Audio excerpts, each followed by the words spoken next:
আরে লুকমান, তোর তো আমি আগেই কইছিলাম, কেন কি করতেছ?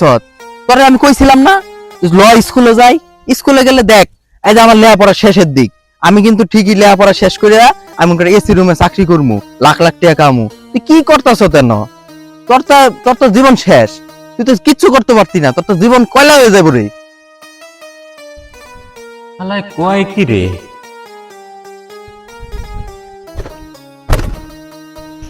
তুই কি কইলি?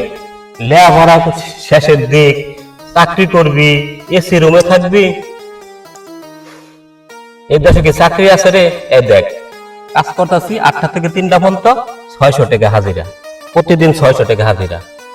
তুই কবে চাকরি পাবি, কবে করবি, তারপরে তুই এসি রুমে যাবি। আর তুই চাকরি পাই এসি রুমে যাইতে যাইতে আমি এসি কিনবো, এসি থাকবো, মনে কর তোর আগে বিয়া শাদী হইবো, আবার আমার বাচ্চা মনে কর ছেলে, আবার মনে কর প্রতিদিন 600 টাকা লিয়ে যাবো। তুই কবে চাকরি পাবি, কবে বিয়া করবি, কবে তোর পোলা হইব, কবে তুই কামাই করবি রে বেটা? তুই এখন পিছাই এত দাবার মেলা যা।